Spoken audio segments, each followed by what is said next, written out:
Warriors, welcome.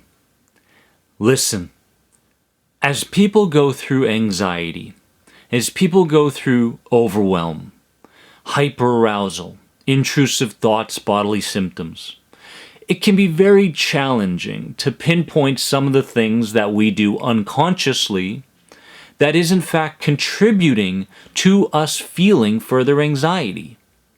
Today, what I want to do is I want to bring to your attention something that is so important. And I see it about 20% of the time when I'm posting things on Facebook, when I'm posting new videos, when people send their emails to me and share their progress with me, I see it quite a bit. And I want you to check in with yourself today and say, you know what, Dennis? Yes, I am a part of that group, and yes, it is very possible that it is contributing to digging a deeper ditch into anxiety for me. What am I talking about? I'm talking about living the but life. Finding a reason for why healing is challenging at each and every turn. Now, I want you to understand this, all right? You are dictating how effective you will be in your healing journey by how you perceive your challenges. If a person, an optimistic person, someone with the right mindset, someone with some strong skill sets, approaches an internal challenge, they will most likely look at that challenge and go, you know what? This right here, this moment, holds great opportunity for me to move away from my ego mind into my soul mind. It's an opportunity for me to present something new, a new option, to that inner child within me that is speaking through my symptoms. That's what a warrior does. But a victim, a constant worrier, someone who is comfortable in their discomfort, that is anxiety, will look at a challenge and go, you know what? No, I don't want this in my life, therefore I have to avoid it, right? I don't want this in my life, therefore I have to do what I need to do to stuff it aside, turn the music up louder in the car, distract myself in some way. You can see the difference between the warrior and the worrier. Now, living the but life means, okay, well, I got this great advice. Dennis, you're making fantastic videos. Oh, your programs are helping me so much. But, and I want to give you a couple examples of those buts, and I want you to check in with yourself today and say, you know what, Dennis? Yes, I'm doing that, and it needs to change now. Example number 1. I know what I need to do, but it's so hard. You see this, especially on Instagram, quite a bit, right? Now remember, warrior, it's unfamiliar. It's not hard, okay? You have to stop programming yourself towards thinking that something is hard, that change is hard, because the more you amplify this voice and the more you add to it through your thinking and through your actions, the harder it's going to be to heal. So if you are the type of person that says, I know what I need to do, but it's hard, I want you to go beyond that. I want you to begin associating that challenge to being unfamiliar, and holding a certain amount of uncertainty within it. But it's not hard. Notice the difference. Notice how it makes you feel when a challenge, okay, is unfamiliar and not hard. Example number 2 of living the but life is, Dennis, I know I'm making progress, but what if I have a setback? That's living the but life. Now, setbacks are opportunities. They are not failures. Remember that. Setbacks are opportunities, not failures. I used to start enjoying my setbacks. Enjoying your setbacks? Yeah, because I recognized a couple of deep underlying reasons for my setbacks. And they had nothing to do with the skill that I was applying, the structure towards my healing. It had something to do with something much simpler than that.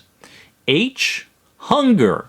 For goodness sakes, I'm just hungry. And the hungrier I am and the worse my diet is, what's going to happen is I'm going to succumb to certain worryful ideas rather than provide myself with the focus to turn my attention towards more positive ideas, right? So hunger played a big part in my setbacks. Anger, what was I still angry about? Loneliness, did I feel like I was connecting to other people? And tiredness, am I tired? Because anxiety sufferers are tired. They are depleted. They are exhausted. The nervous system has been so caught up, so hyperly aroused for so long that it's saying, you know what, give me a break. Give me some kind of break from this way of living. Because if you don't, right, I'm going to have to turn off certain inner resources. You're going to experience a lack of focus. You're going to experience a lack of memory. You're going to feel like you're climbing Mount Everest every single day. But again, the body is speaking. It's trying to tell you what it needs. So it's important to listen. Third example of living the butt life is I don't have any symptoms right now, right? This used to be me. I don't have any symptoms right now. But what if they come back, right? That's living the butt life. What if they come back? Remember, you have control over your effort and your structure towards healing. You don't have any control over the time frame to heal. So stop pulling all your focus onto the time frame. When is it coming? When am I going to start feeling better? The moment you start thinking this way, you're adding more pressure to the mix. You are in fact creating more anxiousness within you, and in the near future, you're going to experience the result of that way of thinking. So if in fact you're like, hey, I don't have any symptoms right now, but what if they come back? Instead of thinking that way, remind yourself that, hey, what do I truly have control over? And what do I not have control over? Because it's really important to separate this within a list. Control? Okay, I have control over the way I perceive this situation. I have control over what I do. I have control over where my time is spent and with who. Those things I have control over.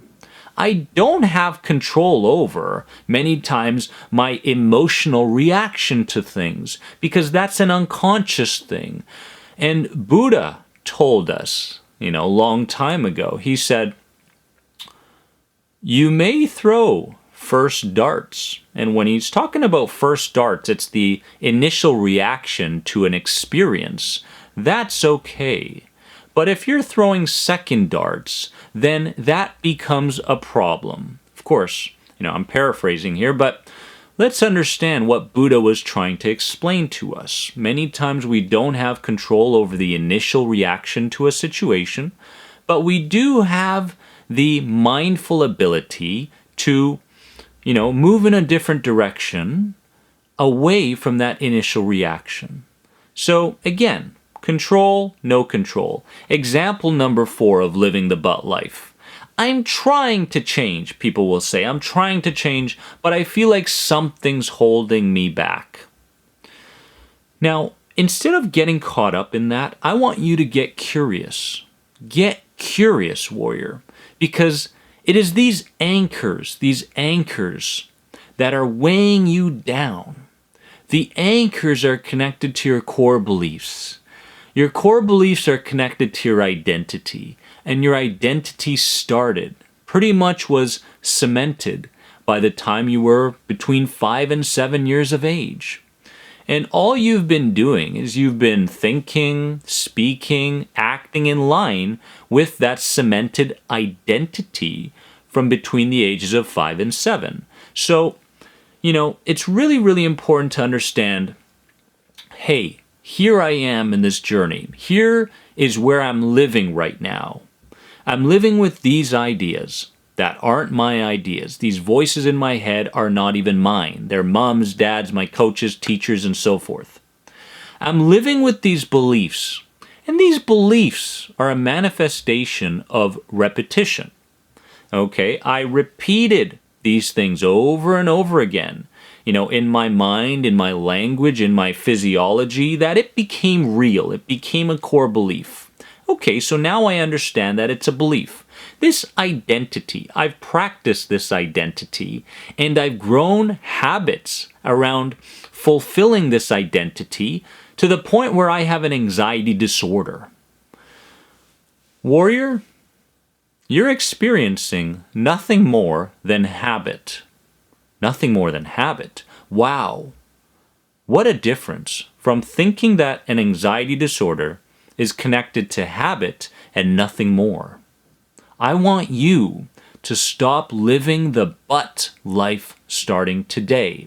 I want you to share this video with someone who's living the but life, and we have the opportunity to catch ourselves before we live the but life in that moment, and to go in a completely separate direction, because you deserve it. You're dissatisfied.